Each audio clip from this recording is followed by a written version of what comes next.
Hello दोस्तों, कैसे आप लोग। मैं उम्मीद करता हूं कि आप अच्छे होंगे और आपका पढ़ाई अच्छा चल रहा होगा। चलिए आज की इस वीडियो में हम बात करेंगे। ये फिजिक्स का तीसरा वीडियो है, आपको पता है। दो आप पीछे देख लिए होइएगा, अगर नहीं देखें तो ज़रूर देख लीजिए, आपको काफ़ी बेनिफिट मिलेगा। ठीक है, ये फिजिक्स का आज तीसरा क्लास है। इसमें जनरल साइंस चल रहा है, किसके लिए? DFCCIL के लिए। आपको पता है कि DFCCIL में आपको जनरल साइंस से 24 क्वेश्चन आना है और 24 मार्क्स का भी आना है। तो जिसमें फिजिक्स है, एक बहुत इंपॉर्टेंट सब्जेक्ट है। इसमें पहला चैप्टर अभी चल रहा है मैकेनिक्स, और पूरे फिजिक्स के अंदर सबसे ज़्यादा जो इम्पोर्टेंट चैप्टर है और सबसे ज़्यादा क्वेश्चन आता है तो यही मैकेनिक्स से आता है।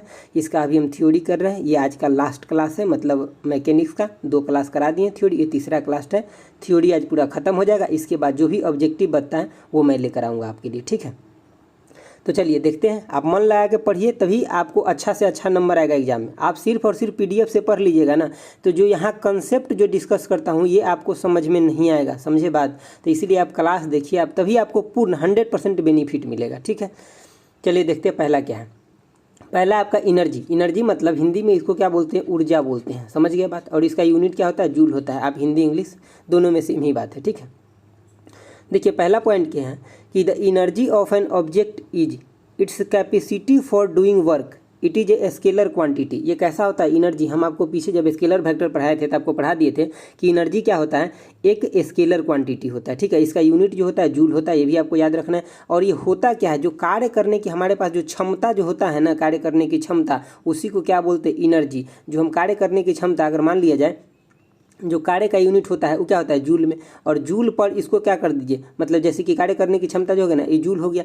तो वही मतलब जो हमारा कैपेसिटी है कि हम कितना काम कर सकते हैं, वही क्या है? तो एनर्जी है, समझ गए बात। और यही अब आगे चल करके जब ये मतलब रेट में इसको अगर हम देखेंगे, जैसे कि हमारे पास जो रेट है कितना काम करने का, कि हम कितना काम कितने टाइम में करते हैं, तब हम क्या करेंगे, इसके नीचे जब टाइम लगाएंगे आगे, तब यही आगे चल के क्या पावर बन जाएगा, जो हम आपके आगे टॉपिक में बताएंगे। ठीक है, तो यहाँ पर आप इतना ध्यान रखिए कि जो एनर्जी होता है वो कैपेसिटी होता है फॉर डूइंग वर्क। ठीक है, अब नेक्स्ट पॉइंट देखिए। नेक्स्ट पॉइंट इसमें लिखा हुआ है कि energy can exist in different forms such as mechanical energy होता है, हीट एनर्जी होता है, साउंड एनर्जी होता है, लाइट एनर्जी होता है। ठीक है, केमिकल एनर्जी होता है, थर्मल एनर्जी होता है, बहुत टाइप की एनर्जी होता है। लेकिन हमें मेनली जो पढ़ना है कौन सा, कि हमें मैकेनिकल एनर्जी से सबसे ज़्यादा क्वेश्चन आता है। किससे? Mechanical energy. अब मैकेनिकल एनर्जी में 2 एनर्जी आ जाता है। कौन कौन एनर्जी? तो काइनेटिक एनर्जी और पोटेंशियल एनर्जी आ जाता है। देखिए फिजिक्स में पढ़ने के लिए बहुत कुछ है, लेकिन यहाँ पे सिर्फ आपको सिलेबस के ओरिएंटेड चीज़ हम पढ़ा रहे हैं, ज़्यादा डेविएट होकर के नहीं पढ़ा रहे। लेकिन इसमें जो समझाने वाला चीज़ है वो तो बताना ही पड़ेगा ना।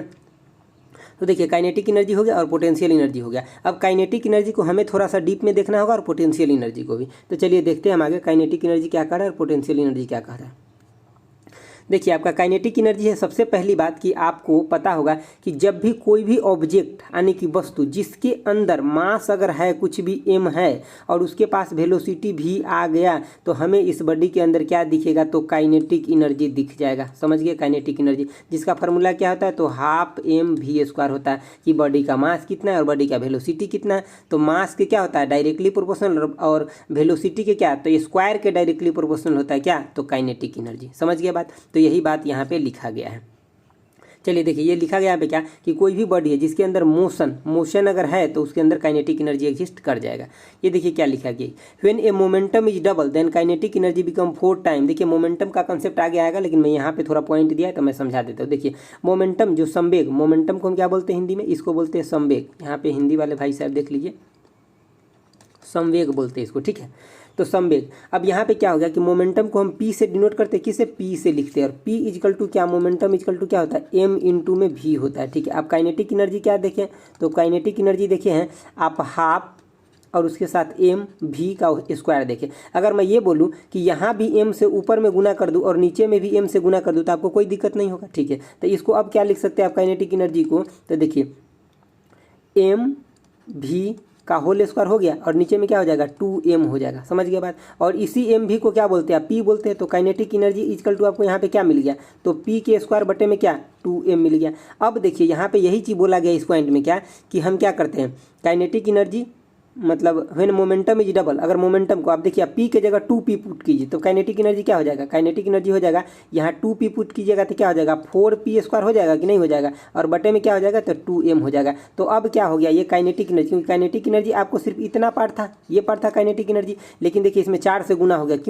क्यों बढ़ गया ये, क्योंकि मोमेंटम को हम क्या किए 2 गुना कर दिए। तो यही बात यहाँ लिखे कि when momentum is double then kinetic energy become 4 times. ये क्वेश्चन कई बार पूछा गया, डायरेक्ट आपको फॉर्मूला में देकर के पूछता है, ठीक है। तो यहाँ पे आपको ये याद रखना है कि 4 टाइम हो जाएगा, लेकिन आपको सिर्फ ये बोले क्वेश्चन में कि जो मतलब अगर हम मोमेंटम को 2 गुना कर देते हैं तो काइनेटिक एनर्जी कितना टाइम वृद्धि हो जाएगा, इंक्रीज हो जाएगा। तो इंक्रीज सिर्फ 3 टाइम्स हुआ, मतलब ये बन जाएगा 4 टाइम, बिकम 4 टाइम। लेकिन अगर हमें सिर्फ ये पूछे कि कितना वृद्धि कर गया, तो पहले से क्या था, पहले से भी तो p² बटे में कितना 2m था ही, अब कितना हो गया तो 4p² बटे में कितना तो 2m हो गया। इसके मतलब पहले 1 था अब 4 हो गया, तो ये वृद्धि कितना हुआ तो 3p² बटे में 2m का वृद्धि हुआ।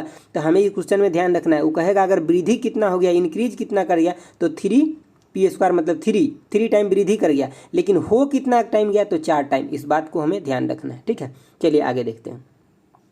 देखिए अब आपको यहाँ पे आ गया कि एग्जाम्पल हो गया कि kinetic energy of air is, मतलब जो काइनेटिक एनर्जी जो एयर में होता है उसको हम कैसे कन्वर्ट कर लेते थे विंड मिल के द्वारा, ठीक है। काइनेटिक एनर्जी ऑफ वाटर यानी कि रनिंग वाटर, जो काइनेटिक एनर्जी होता है रनिंग वाटर के रिवर के में आप देखते हैं तो उसको हम क्या वाटर मिल में यूज कर लेते हैं। यानी कि देखिए यहाँ पे क्या है कि a bullet is fire from a gun the target due to the kinetic energy. देखिए जब मान लिया जाए कि आप यहाँ से आपके पास जो बुलेट है ये मतलब गन है, आपके पास जो गन है यहाँ पे इसे अगर कोई बुलेट निकलेगा तो आपको यहाँ पे जो टारगेट को जो हिट करना है, टारगेट को हिट करना थी, कैसे हिट कर रहे हैं तो काइनेटिक एनर्जी जो इसमें है, इस बुलेट के अंदर जो काइनेटिक एनर्जी है इसी के द्वारा तो आप हिट कर रहे हैं, समझ गया बात।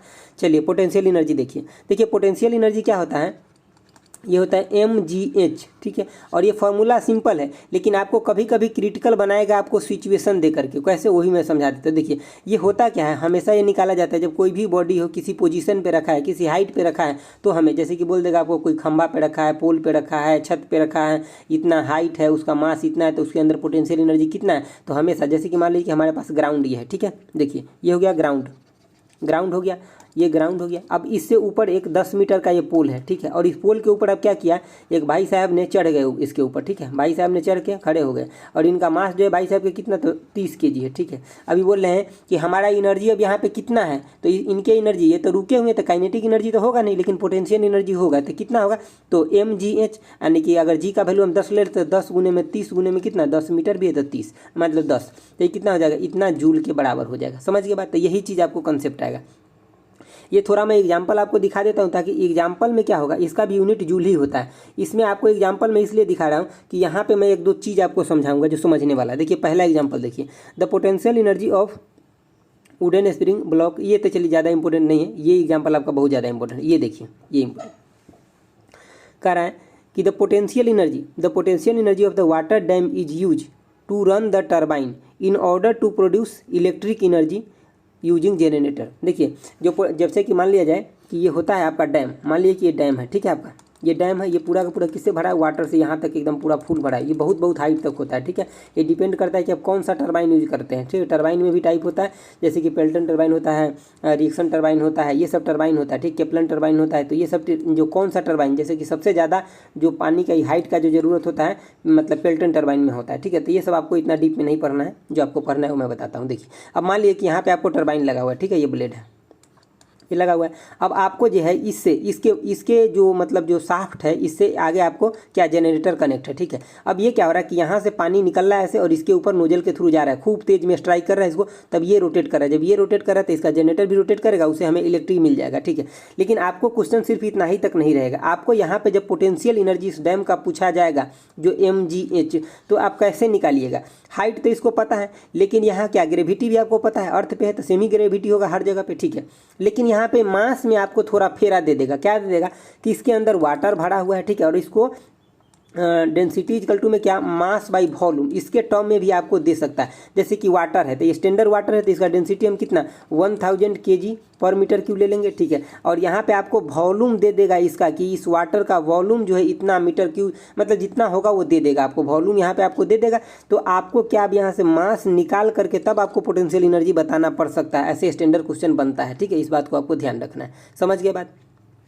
चलिए और देखिए, जैसे कि उठाया हुआ जो हैमर होता है, जैसे कि मान लिया जाए आप देखते हैं हैमरिंग करते हुए, हथौड़ा चलाते हुए देखते हैं, जब हथौड़ा ऊपर की तरफ उठा हुआ होता है जिस टाइम में, ठीक है, जैसे कि मान लीजिए कि ये भाई साहब है, ठीक है, और ये अपने हाथ में हथौड़ा लिए हुए और ये ऊपर की तरफ उठाए हुए, जिस टाइम ये हथौड़ा ऊपर की तरफ उठा होता है, इस टाइम इस हथौड़े के अंदर जो एनर्जी होता है वो पोटेंशियल एनर्जी होता है, क्योंकि ये किसी न किसी हाइट से कनेक्ट हो रहा है, ठीक है, और इसके पास मास है तो पोटेंशियल एनर्जी होता है। ये क्वेश्चन एएलपी के एग्जाम में पूछा गया था, मतलब पीछे साल जो एएलपी का एग्जाम हुआ था उसमें प्रीलिम्स में पूछा गया था, तो ये बात को आपको ध्यान रखना, यहाँ एग्जाम्पल है। चलिए देखते हैं आगे।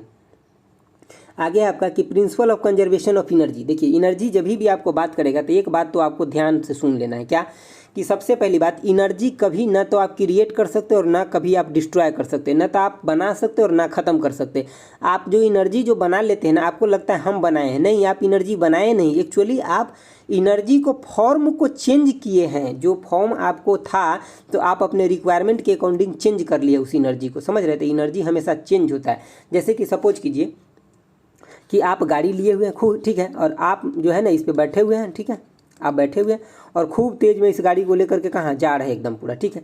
अब हुआ क्या, अचानक आपके पास जब गाड़ी तेज में तो आपके पास वेलोसिटी भी है, ठीक है, और आपके पास मास भी है, दोनों चीज़ एग्जिस्ट कर रहा है, मतलब आपके पास काइनेटिक एनर्जी एग्जिस्ट कर रहा है। लेकिन अब क्या किए कि सामने देखिए कि एक आदमी को रोड क्रॉस कर रहा है तुरंत, तो आपको तुरंत ब्रेक लगाना पड़ गया। जब आप ब्रेक लगाएं तो क्या हुआ, आपका गाड़ी रुक गया यहाँ पे और ये लोग बच गए, एक्सीडेंट से बच गए, आप भी बच गए, ब्रेक लगा लिए।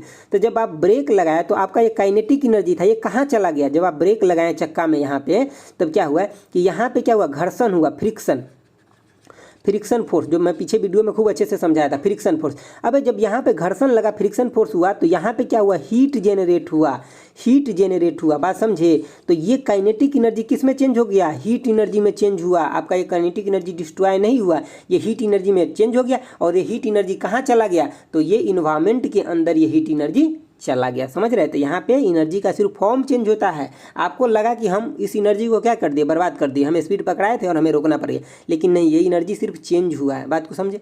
चलिए इसका पॉइंट देखिए क्या कह रहा है कि energy can neither be created nor can be destroy but only transfer from one form to another form. मतलब कह रहा है कि एनर्जी को ना तो आप कभी बना सकते और ना कभी आप क्या कर सकते, खराब कर सकते। आप अपने सुविधा के अकॉर्डिंग चेंज करते, जैसे आप अपने सुविधा के अकॉर्डिंग यहाँ ब्रेक मारे, लेकिन काइनेटिक एनर्जी हीट एनर्जी में चला गया है, चेंज हो चुका है, ठीक है। देखिए उसके बाद देखिए नेक्स्ट पॉइंट कह रहा है कि the total amount of energy is universe is remains constant. इसीलिए बोलता हूँ, देखिए जैसे कि यहाँ इससे ही इसमें चेंज हुआ है, इसके मतलब क्या, टोटल एनर्जी जो था अभी भी कांस्टेंट है, ये सिर्फ चेंज हो गया ना, तो मतलब यूनिवर्स का, ब्रह्मांड का जो एनर्जी है ये हमेशा कांस्टेंट है। देखिए नेक्स्ट पॉइंट कह रहा है कि द बॉडी फॉल्स इट्स, यानी कि the body false it's potential energy decrease but kinetic energy increase but equal रहता है हमेशा। देखिए यहाँ पे क्या कर रहा है, कॉन्सेप्ट आप समझिए। देखिए ये ग्राउंड है आपका, ठीक है, ये ग्राउंड है, ये ग्राउंड हो गया, कोई बॉडी है यहाँ पे, ठीक है। अब यहाँ से क्या किए कि आप गिरा दिए, यहाँ पे मान लीजिए कि छत है, आपके घर के छत है, ठीक है। आप यहाँ पे खड़े थे, ठीक है, आप यहाँ पे खड़े थे छत पे और क्या किए, यहाँ से एक 5 kg का कोई मास लिए, मतलब 5 kg का कोई भी सामान लिए और नीचे की तरफ गिरा दिए। जब ये बॉडी यहाँ पे आपके छत पे पड़ा हुआ था, आपका छत घर से मान लीजिए कि ग्राउंड से 10 मीटर पे, तो क्या इस बॉडी के पास कोई काइनेटिक एनर्जी था, नहीं था, लेकिन पोटेंशियल था। तो पोटेंशियल एनर्जी था कितना, mgh। अब जितना इसका हाइट होगा, मास होगा, उस हिसाब से इसका पोटेंशियल एनर्जी एग्जिस्ट करेगा। यहाँ पे अभी इसका पोटेंशियल एनर्जी कितना है, तो मैक्सिमम है भाई साहब, मैक्सिमम, क्योंकि ये हाइट पे पड़ा है। अब क्या हुआ, जब इस बॉडी को आप गिराने लगे, तो जब गिराने लगे तो देखिए कुछ समय बाद आपको यहाँ आ गया बॉडी, फिर कुछ समय बाद देखिए अब यहाँ आ गया बॉडी, फिर कुछ समय बाद देखिए यहाँ आ गया ग्राउंड पर। जब यहाँ आया तो इसका हाइट क्या हो गया, डिक्रीज हो गया। मान लीजिए कि 3 मीटर था, तब इसकी हाइट कितना बचा, 7 मीटर। तब पोटेंशियल एनर्जी अब क्या देख रहे हैं, आप 7 से गुना कीजिए, यहाँ हाइट की जगह 7 कीजिएगा, तो अब पोटेंशियल एनर्जी डिक्रीज करने लगा। लेकिन जब इस बॉडी को आप छोड़े तो छोड़ते ही क्या हुआ, यहाँ पे तो इसका वेलोसिटी 0 था, सबसे ऊपर में जब छत पे रखा था, लेकिन जब ये नीचे आने लगा तो क्या हो गया, इसका मतलब काइनेटिक एनर्जी बढ़ने लगा, इसके अंदर वेलोसिटी आ गया। तो यही होता है काइनेटिक एनर्जी। क्या जानते हैं आप, काइनेटिक एनर्जी इजकल टू में हाफ mv²। तो आप यहाँ पे इसका वेलोसिटी बढ़ने लगा और इसका सबसे वेलोसिटी ज़्यादा कहाँ हो जाएगा, तो जब ग्राउंड में टच करने वाला होगा तब, और सबसे कम पोटेंशियल एनर्जी हो जाएगा कहाँ पे, तो यहाँ पे। तो यही कह रहा है कि ये जो है इसके अंदर एनर्जी जो है हमेशा सेम रहेगा, लेकिन होगा क्या, अब जब नीचे गिरने लगेगा तो आप इसका क्या, तो जितना पोटेंशियल एनर्जी घटेगा उतना काइनेटिक एनर्जी बढ़ेगा। अब सबसे जब ग्राउंड पे आ जाएगा तो यहाँ पे क्या हो जाएगा, पोटेंशियल एनर्जी की बात करेंगे तो 0, और काइनेटिक एनर्जी की बात करेंगे जब ग्राउंड के नियर, ग्राउंड पे सटने से पहले की बात कर रहा हूँ मैं, ठीक है। और यहाँ पे काइनेटिक एनर्जी क्या हो जाएगा, तो मैक्सिमम हो जाएगा भाई साहब। ये कंसेप्ट है, इस पर आपको क्वेश्चन आएगा तो इसको आप समझ के रखिए। समझ गया बात, चलिए देखते आगे। देखिए अब यहाँ कह रहा है कि transformation of energy. Transformation of energy में क्या होता है कि इसमें विशेष कोई बात नहीं है, लेकिन आप थोड़ा सा देख लीजिए। The heat engine heat energy change into the mechanical energy in the son of the charge into the radiant energy. देखिए ये सब आपको एग्जांपल दिया गया, ये सब कोई खास बात नहीं, इसमें आप एक बार इसको अगर रीड कर लीजिए, करना चाहते हैं। जो इंपॉर्टेंट पॉइंट है वो मैं आपको बताते चलता हूँ, ठीक है। ये सब इतना इंपॉर्टेंट पॉइंट है नहीं, जो मैं पीछे बताया हूँ आपका कंसेप्ट, वही बात यहाँ पे सभी में बताया जा चुका है मेनली, ठीक है। और जो मैं जहाँ से क्वेश्चन आने के चांस है उसको मैं 100% डिस्कस करके ही जाता हूँ, इतना आप बिलीव कीजिए मेरे ऊपर, ठीक है। क्योंकि आपको पढ़ाने से पहले मैं इसको खुद पहले स्टडी कर लेता हूँ अच्छे से कि हमें क्या बताना है, उसके बाद ही मैं आपके सामने लेके आता हूँ। ऐसा नहीं कि PDF खोलता हूँ और आपको बता देता हूँ, ऐसा बिल्कुल नहीं है भैया, ठीक है। देखिए ये क्या है कि मास एनर्जी इक्विवेलेंस, ये क्या है, देखिए ये एनर्जी का ये जो इक्वेशन है ना, ये बहुत बड़ा इंपॉर्टेंट आपको है, ये चीज़ आपको खूब याद रहना चाहिए अच्छे से। देखिए यहाँ पे क्या है, ये इसमें बोला गया कि यानी कि 1905 यानी कि 1905 में Einstein provide a relation between the mass and energy. Equation को किसके द्वारा दिया गया था, आइंस्टीन सर के द्वारा ये इक्वेशन दिया गया है, ठीक है। where c is the velocity of light और e is equal to में mc² leads to the verification of the two laws, यानी कि मास कंजर्वेशन और एनर्जी कंजर्वेशन के बारे में। अब यहीं से सवाल उठ गया क्या कि mass conservation and energy conservation की बात यहीं से आ गया। देखिए अब हुआ क्या कि आप जो अभी पढ़ते हैं ना कि मास कहीं भी चाहे ले जाइए, चंद्रमा पर ले जाइए, मून पे ले जाइए, जहां आपको ले जाना, धरती पे रखिए, सब जगह सेम होगा, लेकिन वेट डिफरेंट होने लगेगा। लेकिन वही बात है एनर्जी में। आप एनर्जी में क्या देख रहे हैं, कंजर्वेशन हो रहा है, मतलब एक फॉर्म से दूसरे फॉर्म में हो रहा है, ना तो खराब हो रहा है, ना आप उसको डिस्ट्रॉय कर सकते हैं और नहीं उसको बना सकते हैं, ठीक है। तो यहीं से कंजर्वेशन ऑफ मास और एनर्जी का बात आ गया। चलिए आगे देखते हैं क्या इंपॉर्टेंट है। देखिए पावर की बात कर रहा है, आपको पावर का सिंपल फॉर्मूला होता है, यही मैं बताया कि आप पीछे जो मैं बता रहा था ना कि वर्क करने का जो आपके अंदर जो कैपेसिटी है, रेट ऑफ वर्क है, यही हो जाता है क्या, पावर हो जाता है। तो मतलब क्या, पावर इक्वल टू क्या, W/T यानी कि रेट ऑफ वर्क। अब ये वर्क के यूनिट क्या होता है, जूल होता है, और इसका क्या होता है, सेकंड होता है। तो ये क्या, जूल पर सेकंड लिखा हुआ मिल सकता है, या तो आपको वाट लिखा हुआ मिल जाएगा, ठीक है। इसका यूनिट होता है। इसको अगर थोड़ा सा अलग यूनिट में चलिए, देखिए ये भी क्या होता है, स्केलर क्वांटिटी होता है, ठीक है। समझ गया बात। देखिए अब होता क्या है, इसको अगर आप चेंज करते हैं, जैसे कि आपको कई बार यूनिट पूछेगा, बिजली के यूनिट से रिलेटेड करके उसके पैसा दे देगा, और उसमें पूछेगा कि इसको कितना, जैसे कि आपके घर में बिजली जल रहा है, ठीक है। तो उसमें आपको आता है ना यूनिट, आपको यूनिट बताया जाता है कि आपका इतना यूनिट बिजली बिल आ गया, इतना यूनिट है, इतना यूनिट है। तो उसमें जब आपका क्वेश्चन बनेगा तो कैसे बनेगा, वहाँ पर दे देगा कि पर यूनिट 10 पैसा, मतलब 4 रुपये 3 रुपये लग रहा है, ठीक है। आपको बताना है कि आपका बल्ब जो है इतना जल रहा है, ठीक है, लाइट इतना जल रहा है, आपका इन्वर्टर इतना ले रहा है, ठीक है, आपका फ्रिज इतना ले रहा है, तो महीने में कितना यूनिट जल जाएगा, ठीक है, या कितना रुपया आ जाएगा। इस ढंग से आपको क्वेश्चन आएगा, जो मैं आगे आपको ऑब्जेक्टिव में कराऊंगा, ठीक है। अभी लेकिन देख लीजिए कि 1 किलोवाट आवर यानी कि 1 किलोवाट आवर, यही होता है एक यूनिट के बराबर होता है। इस बात को आप रख लीजिए याद करके, क्योंकि ये किलोवाट आवर तो लोग खूब जानते रहते हैं, लेकिन इसमें कभी कभी कंफ्यूज हो जाते हैं लोग, ठीक है। तो ये कितने के बराबर होता है, तो 3.6 इंटू 10⁻6 जूल के बराबर होता है ये चीज़ें, ठीक है। अब देखिए एक चीज़ ये भी आपको थोड़ा हेवी यूनिट में इसको याद रखिए कि 1 हॉर्स पावर इक्वल टू क्या होता है कि 746 वाट के बराबर होता है, ठीक है। इस क्वेश्चन को कभी कभी कैसे पूछेगा कि 1 वाट बराबर कितना हॉर्स होता है, तो आप देख लीजिए जब भी आप 1 वाट बराबर कीजिएगा कि 1 वाट बराबर हॉर्स कितना होता है, तो यहाँ पे आपको क्या आ जाएगा कि 1 वाट बराबर हॉर्स कितना होता है, तो 1 बटा आपको कितना, 1 वाट बराबर हॉर्स पावर में अगर आपसे पूछ ले तो इसको तुरंत आप यहाँ से क्या कीजिए कि 746 इसके नीचे लेकर के आ जाइए, आपको वहाँ पे वो चीज़ें निकल जाएगा। ये किलो वाट में, मतलब इसके रिलेशन को थोड़ा घुमा के भी पूछता है, इसीलिए आपको ये याद रहेगा ना, तो आप घुमा के पूछेगा तो इसको आप नीचे लेकर के आ जाइएगा। समझ गया बात। चलिए देखते हैं नेक्स्ट है आपका ग्रेविटेशन, और ये हो जाता है आपके लिए थोड़ा सा इंपॉर्टेंट, ठीक है। इसको आप इंपॉर्टेंट में मान लीजिए, ठीक है, इंपॉर्टेंट में। देखिए यहाँ पे क्या कह रहा है कि every body attracts other body by a force called the gravitation. ठीक है, मतलब जब भी कोई भी एक बॉडी दूसरे बॉडी को अट्रैक्ट करता है उसी को हम क्या बोलते हैं, ग्रेविटेशन। जैसे कि मान लिया जाए कि आप क्या करते हैं कि आप मान लीजिए कि आप छत के ऊपर से कुछ गिराते हैं तो कहाँ तुरंत किधर आता है, अगर मान लीजिए ग्राउंड है, आप छत के ऊपर से कुछ गिराते हैं नीचे आता है, अर्थ की तरफ अट्रैक्ट करता है। क्यों? क्योंकि अर्थ जो है ना वो भी एक बॉडी है। देखिए अर्थ भी क्या है, एक बॉडी है, रिवॉल्विंग बॉडी है। उसी तरह से आपका एक दूसरा भी चीज़ जो आप ऑब्जेक्ट गिरा रहे हैं ये भी एक बॉडी, लेकिन दोनों में जिसका मास ज़्यादा होगा वो अपने तरफ उस बॉडी को खींच लेगा। तो आप जो आप गिरा रहे हैं उसका मास ज़्यादा है या अर्थ का मास ज़्यादा है, तो आपको पता है अर्थ का मास बहुत ज़्यादा है। तो ठीक है, तो ये क्या करेगा, इस बॉडी को अपने तरफ क्या करेगा, खींच लेगा। तो जिस बॉडी का मतलब अट्रैक्ट तो करता है, लेकिन जो बॉडी का मास ज़्यादा है वो अपने तरफ तुरंत उसको खींच लेता है। यही चीज़ें आपको मैं एग्जांपल देकर समझाता हूँ। देखिए ब्रह्मांड में मान लीजिए कि कोई भी दो पिंड है, ठीक है, कोई भी दो पिंड है जिसका मास एक का m1 है और एक का मास क्या m2 है। अब इसके बीच का दूरी जो है r है।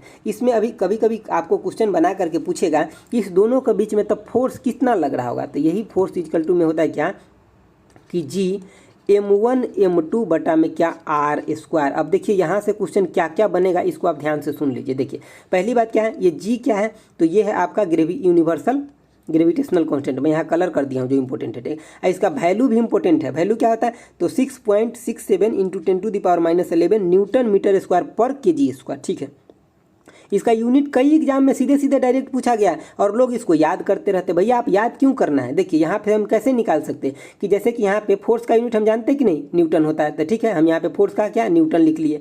अब यहाँ पे देखिए ये डिस्टेंस है ना r, तो मीटर में होगा, तो मीटर स्क्वायर ऊपर आ गया। हमें निकालना है इसका यूनिट और नीचे तब कौन दोनों आ जाएगा, ये दोनों मास आ जाएगा, तो मास kg का होल स्क्वायर हो गया कि नहीं हो गया। तो हमें किसका यूनिट दे दिया, g का दे दिया ना। तो हमें याद नहीं रखना है इसको, हमें इस तरह से याद रखना है। तो हमें ये फोर्स का फार्मूला हमको याद रखना है कभी कभी। और इसमें ऑब्जेक्टिव जो बनता है कैसे बनता है कि ये जो यूनिवर्सल जो फोर्स जो होता है यहाँ पे ये डायरेक्टली प्रोपोर्शनल होता है किसका, जो दोनों बॉडी का मास है उसका, और इन्वर्सली प्रोपोर्शनल होता है किसका, तो ये जो इसके बीच का जो दूरी है इसका इन्वर्सली प्रोपोर्शनल होता है। ठीक है, तो इस बात को आपको समझ के रखना है। चलिए देखते हैं आगे। देखिए आपका आगे ग्रेविटी से रिलेटेड क्वेश्चन आ रहा है। ठीक है, इसको आप एक बार थोड़ा सा देख लीजिए। देखिए ये भी आपका इंपॉर्टेंट है। The gravitational force of earth is called gravity, that is the gravity is force by which earth pulls the body towards the centre. देखिए जब भी मतलब इसका मतलब क्या है, जैसे कि आप देखते हैं ना कि ये मतलब मान लीजिए कि धरती है, ये सतह है, तो इस सतह के ऊपर जो जी का वैल्यू है आपको कितना मिलता है, तो 9.8 मीटर पर सेकेंड स्क्वायर। ये सिर्फ सतह पे मिलता है इतना। ठीक है, बाकी ये सब जगह चेंज हो जाता है। यहीं से कंसेप्ट आता है किसका, जो आप देखते हैं ना कि वेट सब जगह चेंज हो जाता है लेकिन मास सेम रहता है, तो वो कंसेप्ट यहीं से आता है, ग्रेविटी से ही आता है। ठीक है, तो आपको यहाँ पे दिया गया कि एक्सेलरेशन ड्यू टू ग्रेविटी जो होता है ऑन अर्थ सरफेस पे कितना होता है, तो ये 9.8 मीटर पर सेकेंड होता है। ठीक है, लेकिन आप यहाँ वेरिएशन, इस बात को ख्याल रखिए, ये ज़्यादा इंपॉर्टेंट होता है। वेरिएशन क्या क्या होता है, चलिए मैं वेरिएशन के बारे में आपको अच्छे से बताता हूँ। देखिए वेरिएशन जब भी आपको आएगा क्वेश्चन तो आपको 2-3 चीज़ें खूब अच्छे से याद रखना है। पहली बात क्या दिया गया है यहाँ, पहला पॉइंट पढ़िए कि the value of g decreases with height और डेप्थ ऑफ द सरफेस। मान लिया जाए कि ये आपका अर्थ का सरफेस है। ठीक है, ये क्या है आपका, मैं जो ये बनाया हूँ ये सरफेस है। ठीक है, ये अर्थ मतलब धरती का सतह है, सरफेस है। अब आप यहाँ पे जो जी का मान दिया गया है ये आपको दिया गया 9.8 मीटर पर सेकेंड स्क्वायर। ठीक है, या आपको क्वेश्चन में 10 दिया रहेगा तो 10 भी ले सकते, लेकिन जब आप इससे ऊपर बढ़े या चाहे नीचे जाइए आपका जी का वैल्यू क्या होगा, डिक्रीज करेगा इधर भी और डिक्रीज करेगा किधर, इधर भी। ठीक है, और ये कंसेप्ट यहीं से आता है, आपका वेट जो कम ज़्यादा होता है वो कंसेप्ट यहीं से आता है। ठीक है, तो देखिए यहाँ मैक्सिमम आपको ये चीज़ पूछा जाता है एग्जाम में। ठीक है, मैक्सिमम कहाँ पे होता है जी का वैल्यू, तो पोल पे होता है, और मिनिमम कहाँ पे होता है, तो इक्वेटर पे होता है मिनिमम। जो धरती का इक्वेटर होता है ना वहाँ मिनिमम होता है। क्यों मिनिमम होता है कि वहाँ पे सबसे ज़्यादा स्पीड फील किया जाता है। ठीक है, धरती के ऊपर।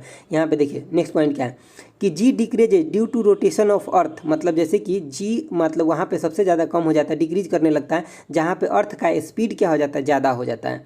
नेक्स्ट देखिए कि G decreases if the angular speed of the earth increases and increases if the angular speed of the earth is decreases. ठीक है, इस बात को आपको थोड़ा सा मतलब याद रखना चाहते तो रख लीजिए ना, तो इसको आप याद रखिए। ठीक है, इस बात को आपको याद रखिए, इस दोनों पॉइंट के। और ये बात कि अगर हम ऊपर नीचे कहीं भी जाए तो हमारा वैल्यू क्या होगा, जी का घटेगा ही घटेगा। समझ गए बात। चलिए देखिए नेक्स्ट क्वेश्चन। नेक्स्ट देखिए आपका नेक्स्ट आ गया सैटेलाइट। सैटेलाइट देखिए दो टाइप का होता है। एक तो होता है आपका नेचुरल सैटेलाइट होता है जो कि चंद्रमा है, मून है, धरती का जो नेचुरल सैटेलाइट कौन है, तब मून है, ठीक है। और दूसरा आर्टिफिशियल होता है जो आप यहाँ से बना करके भेजते हैं अपने अकॉर्डिंग सुविधा के लिए, जैसे कि डिफेंस फील्ड के लिए, मौसम के लिए, इस सब चीज़ों के लिए आप बना करके भेजते ताकि हम उसके थ्रू क्या करें, अपने मतलब जो देश है, कंट्री है, उस पर भी निगरानी रख सके और दूसरे देश पे भी निगरानी रख सके कि हमारे ऊपर कोई अटैक तो नहीं कर रहा है, हमारे लिए कोई मतलब हार्मफुल तो कोई चीज़ नहीं ना हो रहा है। इस सब के बातों को ध्यान रखने के लिए हम आर्टिफिशियल सैटेलाइट बनाकर ऊपर भेजते हैं, ठीक है।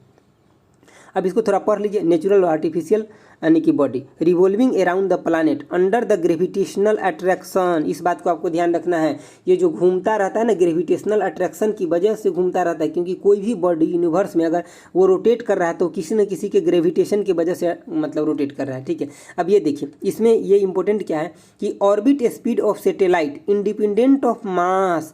ये जो घूमते रहता है, मान लीजिए कि ये अर्थ है और इसके जो चारों साइड में जो घूम रहा है सैटेलाइट, इसके मास से कोई मतलब नहीं है, इंडिपेंडेंट ऑफ मास होता है। हम वो आगे बताएंगे आपको, जहाँ पे हम आपको स्पीड के लिए फार्मूला बताएंगे वहाँ पे, ठीक है। ये देखिए the orbit speed of satellite revolving near the surface of earth. जो सबसे नियर, जो मान लीजिए कि अर्थ है, इसको जो सबसे नियर सैटेलाइट जो घूम रहा है ना, उसका स्पीड कितना है, तो 7.9 किलोमीटर पर सेकेंड। ये कभी कभी 8 भी दे देता है, तो आपको ध्यान रखना है इस बातों को। इससे नीचे कोई सैटेलाइट नहीं है, ठीक है, सबसे नियर सैटेलाइट है अर्थ के। और इसका टाइम कितना लगता है, तो जितना मतलब जैसे कि इसका टाइम लग जाता है कितना, 84 मिनट या 1 घंटा 24 मिनट आप बोल सकते हैं रिवॉल्विंग करने में। चलिए आगे देखते हैं। जो कलर किया हुआ पॉइंट है ना, उसको आपको याद रखना है खूब अच्छे से। बाकी जो पॉइंट है उसको आपको याद रखना है तो रख सकते हैं, नहीं तो उतना इंपॉर्टेंट नहीं है, ठीक है। देखिए ये कह रहा है period of revolution of satellite is depend upon the height of satellite. बिल्कुल हाइट पे डिपेंड कर जाता है, फ्रॉम द सरफेस यानी कि सरफेस ऑफ अर्थ, मतलब अर्थ से वो कितना दूर पे, उसके हाइट पे डिपेंड करेगा, लेकिन मास पे डिपेंड नहीं करेगा, मैं पीछे बताया हूँ। नेक्स्ट पॉइंट देखिए the every body in side satellite is in A state of weightless. मतलब अगर सैटेलाइट के अंदर, मान लीजिए कि ये सैटेलाइट है, इसके अंदर अगर कोई भी भाई साहब बैठे हुए हैं तो इनको क्या महसूस होता है, वेटलेस महसूस होता है। मतलब इनको लगता है कि हमारे अंदर कोई भी वेट नहीं है, समझिए। ये क्वेश्चन पूछा जाता है। देखिए ये देखिए the period of revolving of satellite is independent of mass. ये चीज़ हम पीछे आपको बता ही चुके हैं, ठीक है। ये देखिए if the satellite revolves in a equatorial plane in the direction of earth rotation. देखिए सैटेलाइट जो घूमता है किसके, अर्थ के रोटेशन के डायरेक्शन में घूमता है। और एक इधर जैसे कि इधर पश्चिम से पूर्व की तरफ जैसे अर्थ घूमता है, उसी तरह से सैटेलाइट भी घूमता है। अर्थ इधर घूमता है, सैटेलाइट भी इधर घूमता है, तभी ना अर्थ को अच्छे से ऑब्जर्व कर पाता है, ठीक है। अगर अलग अलग डायरेक्शन में जाएगा तो ये पहुंचा कि ये दिल्ली पहुंच गया और ये पहुंच गया कहीं पटना, ठीक है। तो इसीलिए दोनों एक ही डायरेक्शन में घूमता है ताकि उन चीज़ों पर नजर रखे। मान लीजिए कि एक सैटेलाइट ऐसा बनाया गया भारत की तरफ से कि हमें सिर्फ और सिर्फ जम्मू कश्मीर के ऊपर नजर रखे, तो जैसे कि अर्थ रोटेट कर रहा है तो उसके साथ साथ सैटेलाइट भी रोटेट करेगा, तभी ना जम्मू कश्मीर के ऊपर नजर रखेगा। नहीं तो होगा क्या कि सैटेलाइट अगर मान लिया अलग अलग डायरेक्शन में रोटेट करेगा तो मतलब जम्मू कश्मीर कहीं और चला गया और सैटेलाइट कहीं और घूम रहा है, समझ रहे हैं बात। तो इसीलिए मतलब सेम डायरेक्शन में रोटेट करता है और उतना ही देर में वो भी अपना कवर कर लेता है डिस्टेंस को, ठीक है।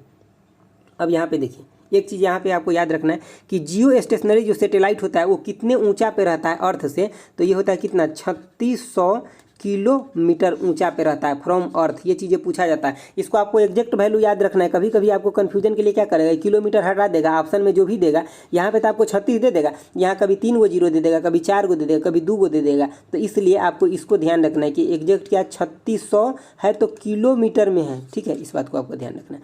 देखिए पोलर सैटेलाइट जो होता है इसको हम किस लिए लॉन्च करते हैं कि ये हमारे वेदर फोरकास्टिंग के लिए और मैपिंग के लिए, जैसे कि हमें चीज़ों को ध्यान रखता है। जैसे कि आप देखते हैं ना, सुनते हैं कि सर्वे हो रहा है, तो सर्वे कैसे, मैपिंग के द्वारा जब सर्वे होता है तो इसी सैटेलाइट से डाटा को लिया जाता है, ऑब्जर्व किया जाता है कि कौन चीज़ कहाँ पे है, कौन इंडस्ट्री है कहाँ पे कौन सा रिवर है, कहाँ पे कौन सा पॉन्ड है, मतलब कौन चीज़ नया हुआ है, कौन सा पुराना है, कहाँ से भारत का नक्शा चेंज हुआ है, कौन सा स्टेट का नक्शा बढ़ा है। तो ये सब चीज़ों का जो ध्यान रखा जाता है वो यही मतलब जो सैटेलाइट के द्वारा जो मैपिंग होता है उसी के द्वारा रखा जाता है। ऐसा नहीं कि एक आदमी मतलब अमीन जो कड़ी लेकर के घूमता है और फिर मैं आपके बताता है, ऐसा नहीं। ये सब चीज़ों इसी से उस चीज़ों को मतलब मेजर किया जाता है मेनली, ठीक है। अब देखिए एस्केप वेलोसिटी का कंसेप्ट आ गया।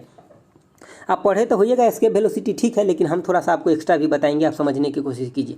देखिए escape velocity is that the minimum velocity with which the body should be projected from the surface of the earth so it goes out the gravitational field of the earth and never comes return। इसका मतलब आप समझे, मतलब क्या है कि suppose कीजिए ये अर्थ है, ठीक है। तो अगर हम यहाँ से, इसके वेलोसिटी वो चीज़ होता है कि यहाँ से हम किसी चीज़ को उठा करके फेंके और ये ग्रेविटेशनल को पार कर जाए। मान लीजिए कि आप कुछ भी उठा करके यहाँ से कोई ऑब्जेक्ट है, इसको उठा करके फेंकिए और ये ग्रेविटेशनल फील्ड को पार करके बाहर चल जाए, जो ये कभी रिटर्न ना आए, और जो इसका वेलोसिटी होगा वही वेलोसिटी क्या है, तो एस्केप वेलोसिटी होता है। बात समझ गए। जैसे कि मान लीजिए आप कोई भी चीज़ फेंकते हैं तो देखते थोड़ा देर के बाद नीचे आ जाता है, मतलब क्या, वो एस्केप वेलोसिटी नहीं है। लेकिन एस्केप वेलोसिटी से हम अगर किसी भी जैसे कि एक हाथी को भी अगर एस्केप वेलोसिटी से यहाँ से फेंका जाए ना तो वो कभी नहीं आएगा रिटर्न, ठीक है। तो वो मिनिमम वेलोसिटी होता है जिससे वो कभी रिटर्न ही ना आए। तो अर्थ का जो एस्केप वेलोसिटी कितना है, 11.2 किलोमीटर पर सेकेंड है, ठीक है। ये कई बार पूछा गया, जो अर्थ का है वो कितना है, तो 11.2 किलोमीटर पर सेकेंड है। और ऐसा नहीं कि खाली छोटा छोटा एग्जाम में पूछा गया, बड़ा एग्जाम में भी ये पूछा गया, ठीक है। और इसके लिए फार्मूला जो होता है क्या होता है, जैसे कि आपको किसी भी चीज़ का कहीं भी आपको एस्केप वेलोसिटी निकालना है तो आपको क्या करना पड़ेगा कि 2g और r। अब देखिए ये जो निकाला गया अर्थ के रिस्पेक्ट में, तो यहाँ पे g का वैल्यू कितना लिया गया, तो 9.81 मीटर पर सेकेंड स्क्वायर लिया गया है, ठीक है। और 2 का वैल्यू 2 होगा। और r क्या है, तो रेडियस ऑफ अर्थ है, क्या है, रेडियस ऑफ अर्थ है, ठीक है। बात समझ गए। लेकिन ये जहाँ जहाँ अगर आप जहाँ किसी और प्लानेट पे निकालना चाहते हैं तो वहाँ आपको g का वैल्यू कंसीडर करना पड़ेगा, उस प्लानेट का आपको रेडियस कंसीडर करना पड़ेगा, तो फिर उसका आप एस्केप वेलोसिटी निकाल सकते हैं। उसी तरह से यहाँ मून का एस्केप वेलोसिटी बताया गया कितना, तो 2.4 क्या किलोमीटर पर सेकेंड। लेकिन एक बात को आपको ध्यान रखना है कि यहाँ पे कोई एटमॉस्फेयर नहीं है, नो एटमॉस्फेयर। और क्यों नहीं है एटमॉस्फेयर ये जानना जरूरी है। तो देखिए एटमॉस्फेयर इसलिए नहीं है क्योंकि जो भी गैस है, जो गैस है जैसे कि नाइट्रोजन हो गया, ऑक्सीजन हो गया, कार्बन डाइऑक्साइड हो गया, इसका जो एस्केप वेलोसिटी है वो लगभग 2.8 यानी किलोमीटर पर सेकेंड है, ठीक है। और मून का एस्केप वेलोसिटी कितना है, तो 2.4 है। तो मून से क्या होता है, ये सभी गैस अपने आप ही इसका एस्केप वेलोसिटी ज़्यादा है तो उड़ जाता है, तो यहाँ पे एटमॉस्फेयर कहाँ से आएगा, समझ रहे बात। लेकिन अर्थ का कितना है, तो 11 है, तो ये गैस उड़ ही नहीं पाता है, मतलब अर्थ धरती पे है ये गैस, तो इसीलिए यहाँ पे एटमॉस्फेयर एग्जिस्ट करता है। मैं उम्मीद करता हूँ कि ये कंसेप्ट आप समझ गए हुए, क्योंकि ये कंसेप्ट आपको जल्दी आपको बुक में लिखा हुआ नहीं मिलेगा, जब आप पढ़ते हैं मतलब डिटेल तभी आप समझ सकते हैं इन चीज़ों को, ठीक है।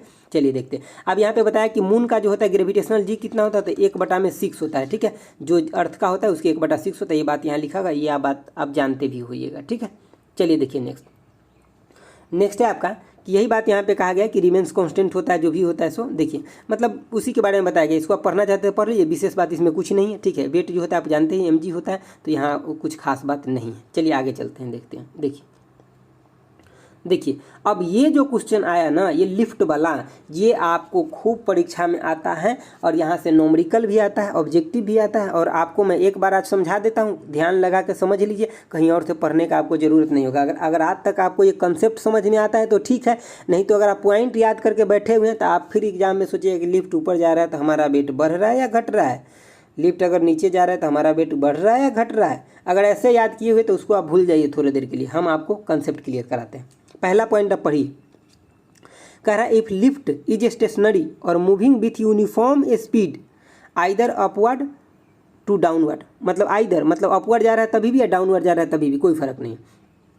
The apparent weight of a body is equal to true weight. ये कैसे हो गया, अगर इस पॉइंट को आप सिर्फ याद किए हुए हैं तो इसको भूल जाइए, मैं बताता हूँ उसको याद कीजिए। तो देखिए एपेरेंट वेट का मतलब क्या होता है, आभासी वेट जो आप महसूस कर रहे हैं, और ट्रू वेट का मतलब क्या होता है, जो आपका रियल वेट है। देखिए रियल वेट यानी कि रियल वेट मतलब क्या, वास्तविक जो आपका भार है वो कितना होता है, हमेशा mg यानी कि w के बराबर होता है। ये आपको कहीं भी जाइएगा तो इतना ही भी रहेगा, लेकिन g का वैल्यू आप जहाँ जाइएगा वहाँ चेंज हो जाएगा, ठीक है। लेकिन अगर हम आपसे एपेरेंट वेट की बात करें, एपेरेंट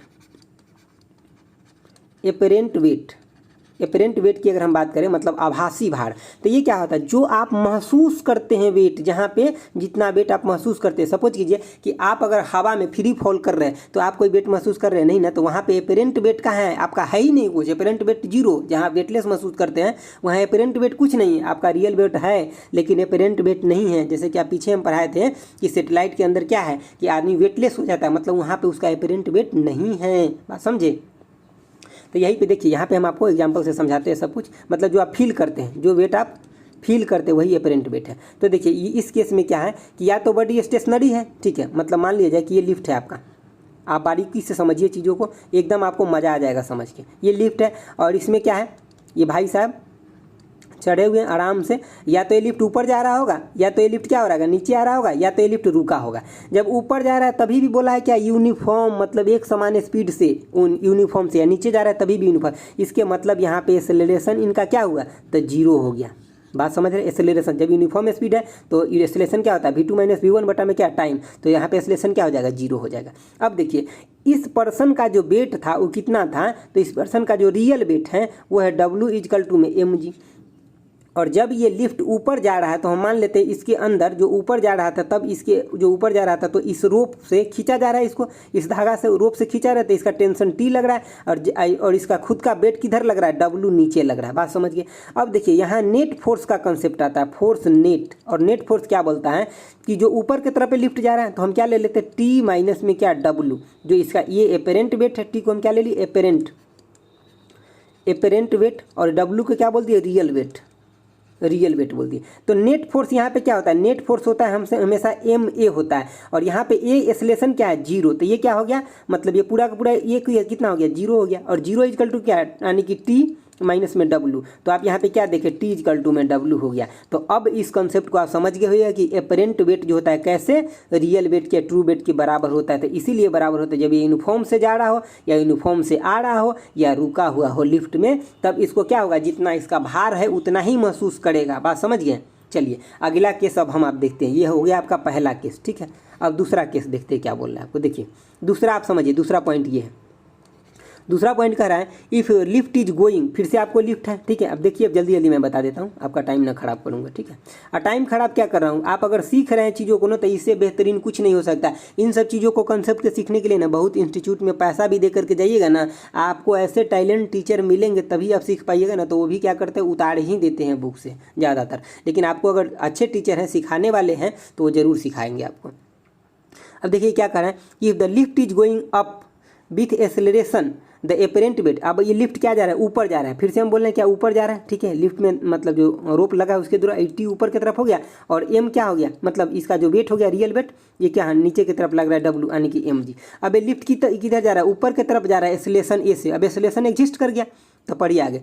ये क्या कर रहा है कि the apparent weight of a body is more than true weight. तो कैसे होगा, देखिए फिर यहाँ नेट फोर्स का कंसेप्ट आ जाएगा। फोर्स नेट = में क्या हो जाएगा, ऊपर जा रहा है तो T माइनस हम क्या ले लिए, W ले लिए। अब ये ना नेट फोर्स यहाँ क्या हो जाएगा, तो ma हो जाएगा। अब एक्सेलरेशन तो है तो ये फोर्स भी एग्जिस्ट करेगा, = में क्या, T माइनस में W।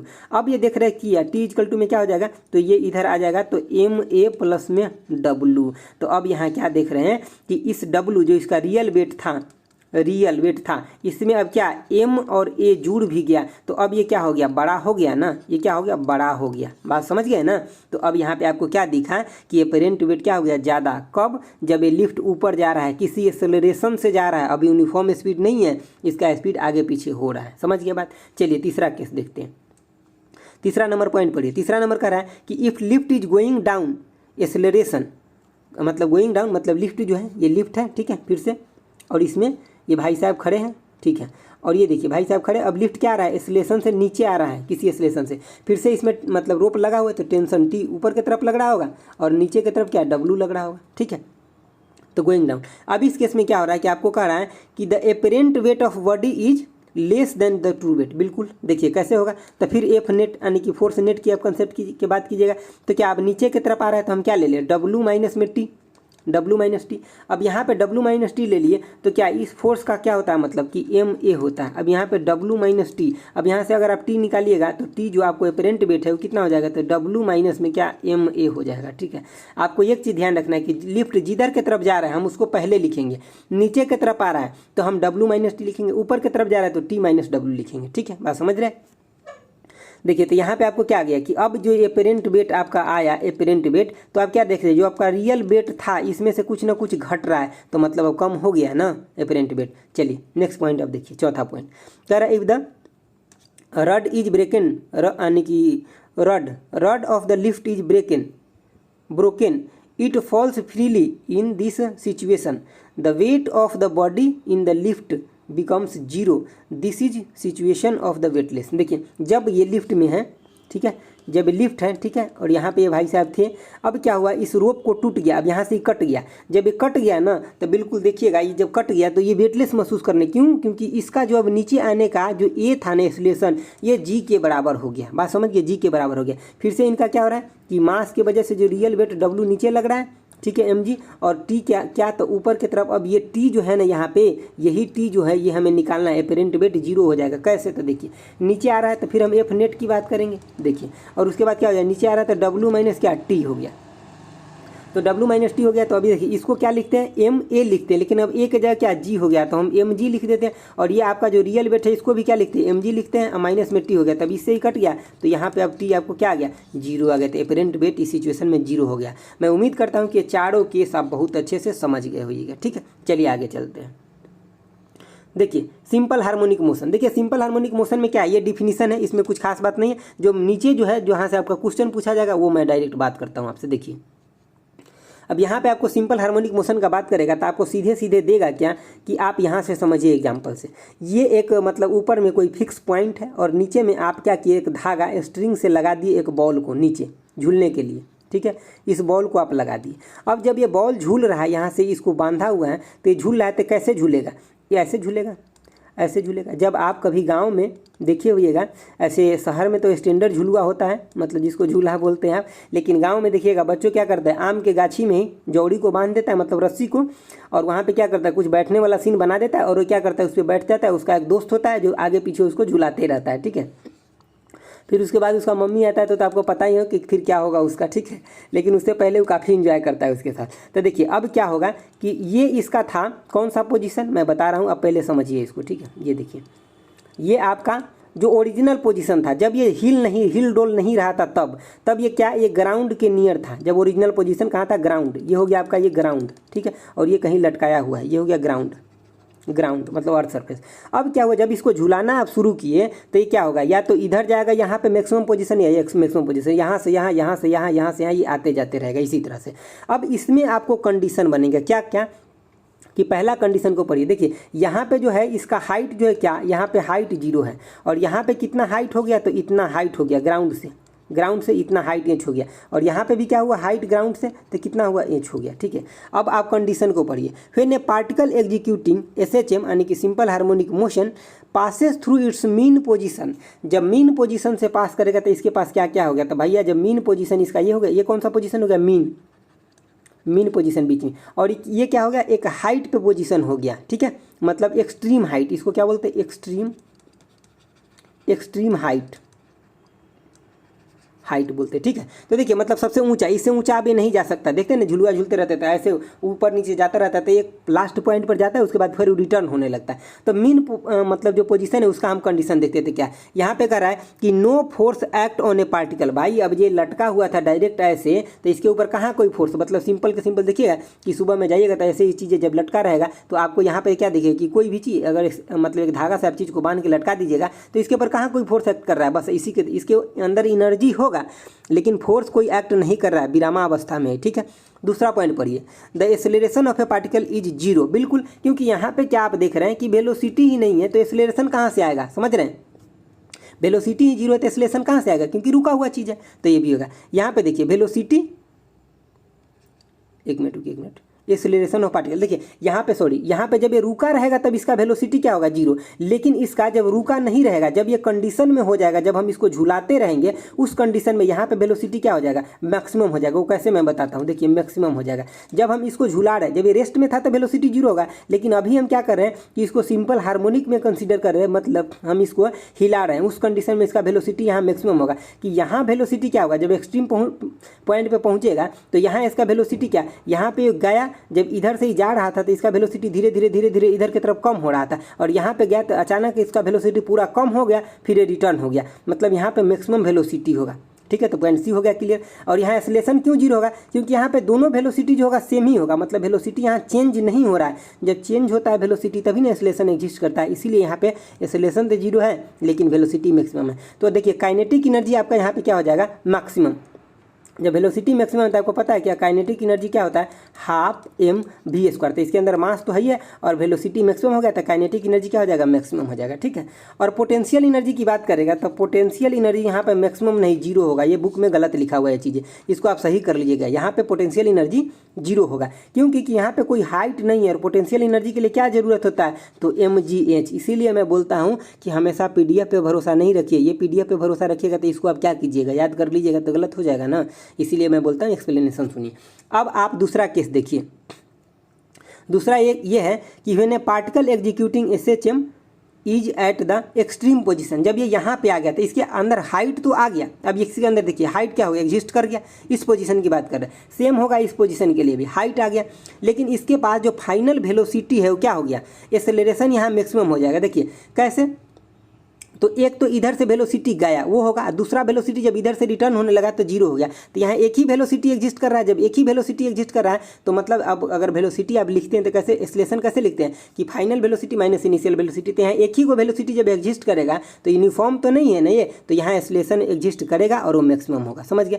रीस्टोरिंग फोर्स यहाँ पे मैक्सिमम होगा। कैसे कि देखिए यहाँ पे जब बॉडी था मीन पोजीशन पे तो इसके पास कोई रीस्टोरिंग फोर्स नहीं था क्योंकि यहीं आके इसको रुकना ही था। लेकिन यहाँ पे होगा तो ये बॉडी चाहेगा, जब यहाँ पे पहुँचेगा उसके बाद ये चाहेगा कि हम जल्दी से जल्दी अपना मीन पोजीशन पे पहुँच जाए। इसके लिए इसके अंदर एक रीस्टोरिंग फोर्स जो लगेगा वो मैक्सिमम लगेगा किधर की तरफ, मीन पोजीशन पे लाने के लिए, ठीक है। और यहाँ पे क्या होगा, वेलोसिटी ऑफ पार्टिकल, जो फाइनल वेलोसिटी गया वो क्या हो जाएगा, जीरो हो जाएगा फाइनल वेलोसिटी, क्योंकि यहाँ से अब इसको रिटर्न आना है। तो फाइनल वेलोसिटी एक बार जीरो होगा तभी ना रिटर्न आना शुरू करेगा, ठीक है, बात समझ गया। चलिए देखिए उसके बाद क्या, काइनेटिक एनर्जी। जब वेलोसिटी जीरो हो गया तो काइनेटिक एनर्जी क्या हो जाएगा, जीरो हो जाएगा, काइनेटिक एनर्जी जीरो हो जाएगा। अब पोटेंशियल एनर्जी अब यहाँ पे क्या होगा, तो यहाँ पे होगा इस पूरे सिस्टम में पोटेंशियल एनर्जी जो होगा वो मैक्सिमम होगा। क्यों, क्योंकि यहाँ पे हाइट एग्जिस्ट करने लगा, ठीक है। अब बात समझ गए ना, दोनों कंडीशन क्या दिया हुआ है। तो आप इस डायग्राम से चीज़ों को समझ लीजिए, आपको एकदम क्लियर हो जाएगा। आप ऐसे अगर याद करते रहिएगा तो बहुत दिक्कत हो जाएगा, समझ गए बात। ये आपके सब के सब क्वेश्चन आपको मिलेगा आगे जब मैं ऑब्जेक्टिव कराऊंगा। तो चलिए देखते हैं नेक्स्ट क्वेश्चन आपका। देखिए नेक्स्ट ये सब आपका लिए बहुत ज़्यादा इंपॉर्टेंट नहीं है। जो पीरियड ऑफ मोशन होता है, मतलब वो जो मैं बताया हूँ ना, जैसे कि आगे पीछे दोनों अगर एक चक्कर काट लेता है तो वही पीरियड ऑफ मोशन हो जाता है, ठीक है। आप सिंपल पेंडुलम के बारे में देखिए, ये आपका डिफिनीशन लिखा गया है सिंपल पेंडुलम के बारे में। और मैं जो इंपॉर्टेंट बात है वो बताता हूँ आपको डायरेक्ट। देखिए जो आपका एग्जाम में आएगा, ये कह रहा है कि frequency of number of full oscillation complete bye A pendulum is in 1 second, ठीक है, 1 सेकेंड। जो फ्रीक्वेंसी होता है, फ्रीक्वेंसी जिसको आप HZ हर्ट्ज से डिनोट करते हैं, ये क्या होता है कि एक सेकेंड में कितना बार, एक सेकेंड में कितना बार क्या किया, कंप्लीट कर लिया ऑसिलेशन। जैसे कि यहाँ से अगर चलना शुरू किया तो यहाँ से यहाँ आया और फिर यहाँ से यहाँ आ गया, ये एक चक्कर कंप्लीट कर लिया। जैसे कि गया भी और आया भी, एक चक्कर कंप्लीट कर लिया। तो ऐसे एक सेकेंड में जितना चक्कर ये कंप्लीट कर लेगा वही क्या है, तो उसी को बोलते हैं फ्रीक्वेंसी। मान लीजिए कि 50 चक्कर कंप्लीट कर लिया एक सेकेंड में, तो इसका कितना हो गया, तो 50 हर्ट्ज हो गया इस सिस्टम का फ्रीक्वेंसी, समझ गया। इस क्वेश्चन को याद रखिए, डायरेक्ट मतलब SSC JEE में ये क्वेश्चन आया हुआ है कि second pendulum is whose time period is कितना, तो 2 सेकेंड होता है। सेकेंड पेंडुलम का जो टाइम पीरियड होता है कितना होता है, 2 सेकेंड होता है। इस फार्मूला को आपको खूब ही अच्छे से याद रखना है कि सिंपल पेंडुलम के लिए जो टाइम पीरियड होता है वो कितना होता है। देखिए टाइम पीरियड होता है आपका 2 पाई रूट के अंदर कितना, तो L/G। ये क्या होता है कि यानी कि पेंडुलम के लिए पीरियड ऑफ टाइम, किसके लिए, सिंपल पेंडुलम के लिए। अब यहाँ पे आपको वैरायटी के क्वेश्चन देगा। क्या बोलेगा कि अगर हम लेंथ को बढ़ाएंगे, घटाएंगे, 2 गुना करेंगे, 3 गुना करेंगे, 5 गुना करेंगे, आधा कर देंगे तो टाइम पीरियड पे क्या इफेक्ट पड़ेगा। तो आपको डायरेक्ट क्या याद रखना कि टाइम पीरियड, ये देखिए पाई कॉन्स्टेंट है, G कॉन्स्टेंट है अर्थ के लिए, लेकिन टाइम पीरियड क्या है, डायरेक्टली प्रोपोर्शनल है किसके, तो √L के, मतलब लेंथ के। इसको बढ़ाइएगा तो टाइम पीरियड बढ़ जाएगा, इसको घटाइएगा तो टाइम पीरियड घट जाएगा। ये यहाँ पे ये क्वेश्चन पूछा जाता है, इसको देखिए। कह रहा है ये pendulum clock goes slow in summer and fast in कब, तो विंटर। समर में क्या होता है, स्लो हो जाता है। क्यों स्लो होने का मतलब, टाइम पीरियड बढ़ जाता है। जब टाइम पीरियड बढ़ेगा मतलब टाइम घट जाएगा, टाइम स्लो हो जाएगा, ठीक है। तो यहाँ पे देखिए क्या हुआ कि मतलब समर में क्या होता है, ऐसे होता नहीं है, लेकिन ये फिजिक्स के टर्म में दिया गया था, आपको समझना है। इसका जो कहने का मतलब है, ये जो सुई होता है ना, ये थोड़ा सा क्या होता है, लंबा हो जाता है, बढ़ जाता है, इसका लेंथ जो होता है बढ़ जाता है। तो जब लेंथ बढ़ जाएगा तो टाइम पीरियड क्या होगा, टाइम पीरियड बढ़ गया, तो मतलब टाइम क्या हो गया, मतलब स्लोअर हो गया ना। जैसे टाइम पीरियड बढ़ गया, जैसे कि मान लीजिए इसको पूरा का पूरा चक्कर लगा था 60 मिनट में, ठीक है, लेकिन ये अब लगा रहा है 65 मिनट में, तो टाइम पीरियड तो बढ़ गया, लेकिन टाइम क्या हो गया, स्लो हो गया ना। जिसको 60 मिनट में जाना था वो 65 मिनट में जा रहा है, तो टाइम स्लो होगा। जैसे कि मान लीजिए यहाँ से यहाँ तक जाना था आपको बाइक से 60 मिनट में, ठीक है, कोई दूरी तय करना था, लेकिन आप 65 मिनट में जा रहे हैं, तो आपकी क्या हो रहा है, टाइम पीरियड बढ़ गया, लेकिन आपका गाड़ी का स्पीड क्या हो गया, स्लो हो गया। समझ गया। तो वही चीज़ आपको विंटर में क्या कह रहा है, तो विंटर में कह रहा है इसके कहने के अकॉर्डिंग कि विंटर में सुई का कॉन्ट्रैक्ट घट जाता है, लेंथ घट जाता है, इसीलिए टाइम पीरियड क्या होता है, तो घट जाता है, लेकिन टाइम क्या हो जाता है, तो फास्ट हो जाता है। समझ गया। चलिए आगे देखते हैं। आगे आपको ये कुछ रिमेंबर पॉइंट दिया गया है, जो मैं आपको पीछे जितना भी पढ़ाया हूँ उसी से रिलेटेड ये रिमेंबर पॉइंट होता है, जो आपको इंपॉर्टेंट है वो कलेक्ट कर दिया एक जगह। कह रहा है when a particle returns to its starting point the average velocity is zero and average speed क्या होगा, तो उसका जीरो नहीं होगा। कैसे, तो देखिए मान लीजिए कि ये सर्कल है, ठीक है, कोई बॉडी यहाँ से घूमना शुरू किया, ठीक है, यहाँ से घूमना शुरू किया, ये फिर बेचारा कहाँ गया, यहीं पे आ गया, तो इसका डिस्प्लेसमेंट क्या होगा, मैं पूछूं डिस्प्लेसमेंट तो जीरो, और मैं पूछूं डिस्टेंस, तो अगर डिस्टेंस पूछूं तो इसका अगर मतलब जैसे कि रेडियस आर है तो आप बोलिएगा सर 2πr हो जाएगा, तो डिस्टेंस हो गया। तो स्पीड आप क्या जानते हैं कि डिस्टेंस बटा में क्या टाइम होता है, तो स्पीड तो एग्जिस्ट करेगा क्योंकि डिस्टेंस है, लेकिन मैं बोलूँगा वेलोसिटी, तो वो क्या होता है, डिस्प्लेसमेंट होता है, तो डिस्प्लेसमेंट वेलोसिटी क्या, डिस्प्लेसमेंट क्या है, जीरो बटा टाइम कीजिए तो ये जीरो हो जाएगा। यही बातें कह रहा है। चलिए आगे देखते हैं। देखिए आगे है आपका ये, मैं आगे थोड़ा इसको छोटा करके बताता हूँ आपको। देखिए आगे आपका ये पॉइंट है, ये कह रहा है कि डिस्टेंस क्या है, कि distance is a scalar quantity, ये सब हम आपको पढ़ा दिए हैं। और डिस्प्लेसमेंट क्या है, तो वेक्टर है। यानी कि डिस्प्लेसमेंट जो होता है वो कैसा, तो पॉजिटिव, नेगेटिव और जीरो कुछ भी हो सकता है, ठीक है। लेकिन वही अगर मैं डिस्टेंस की बात करूँ तो आप जितना कवर कर लीजिएगा वो आपको शो करेगा, पॉजिटिव, नेगेटिव, जीरो ऐसा नहीं होता है। आप जितना सपोज कीजिए जैसे कि सर्कल में आप यहाँ से यहाँ तक अगर डिस्टेंस कवर कर लिए तो डिस्टेंस आपको 2πr हो ही जाएगा, लेकिन डिस्प्लेसमेंट के कुछ पता नहीं है, ठीक है, वो आगे पीछे जीरो, पॉजिटिव, नेगेटिव कुछ भी हो सकता है, इसीलिए वेलोसिटी के टर्म में इसको हम दिखाते हैं। देखिए आगे कह रहा है speed is always equal to और ग्रेटर देन किसका, मैग्नीट्यूड ऑफ वेलोसिटी। क्यों, स्पीड ठीक है बराबर होगा या उससे बड़ा होगा स्पीड जो होगा हमेशा क्या होगा, या तो बराबर होगा या बड़ा होगा, किससे, तो वेलोसिटी से, क्योंकि ये तो हमेशा एग्जिस्ट करता है, लेकिन ये कभी एग्जिस्ट करता है कभी नहीं भी करता है। आगे देखिए, लेकिन यहाँ मैग्नीट्यूड लगा दिया है क्योंकि नेगेटिव में हम कंसिडर नहीं कर रहे हैं, इसीलिए। देखिए आगे, व्हेन ए व्हीकल टेकन, ये क्या कह रहा है कि when a vehicle takes a turn on a circular path required centripetal force, the friction provide this centripetal force, then vehicle can move circular path safely if friction force greater than or equal to required centripetal force। हम आपको कल ही बताए थे कि अगर मान लिया आप सड़क पे घूम रहे हैं, कोई गोलंबर यहाँ है और बाइक से आप ऐसे जा रहे हैं, तो आपको क्या करना पड़ेगा, यहाँ जो आप सेफली टर्न लेते हैं वो किसके वजह से, क्योंकि आपके ऊपर एक सेंट्रीपिटल फोर्स यानी कि अभिकेंद्री बल काम करते रहता है अंदर की तरफ, तो इसीलिए आप यहाँ पे सेफली टर्न ले पाते हैं। चलिए आगे देखते हैं थोड़ा। आगे देखिए आपका आगे ये है, कह रहा है ऑल द बॉडी यानी कि falls freely with same acceleration. जब कोई भी बॉडी इन्वायरमेंट के अंदर जब फ्री गिरता है तो उसके अंदर क्या होता है, वो जी ग्रेविटेशनल कांस्टेंट से गिरते रहता है, जो जी इक्वल टू कांस्टेंट होता है, इसी से गिरता है। आगे देखिए, the acceleration of A falling body does not depend upon the mass of the body. देखिए ये जब मतलब फ्री फॉल बॉडी है, फॉलिंग बॉडी है, तो ये कहाँ मास पे डिपेंड, मास उस पर डिपेंड नहीं करता है, सिर्फ और सिर्फ इसका एक ही चीज़ एग्जिस्ट करता है, क्या, जी, और क्या होता है, वो भी कांस्टेंट जो जी है ये हमेशा कांस्टेंट होता है, इसी से एग्जिस्ट करता है। तो दोस्तों ये रहा आपका पूरा मैकेनिक्स चैप्टर जो मैं 3 वीडियो में कवर कराया हूँ। आप अगर ये तीनों वीडियो अच्छे से देख लेते हैं तो आपको DFCCIL के लिए जो मैकेनिक्स से क्वेश्चन आएगा उसको आप गर्दा उड़ा करके आ जाइएगा, मैं एकदम फुल गारंटी देता हूँ। क्यों, क्योंकि आपको जितना मैं अच्छे से पढ़ाया हूँ एक्सप्लेन करके, लेकिन आपको टाइम देना पड़ेगा।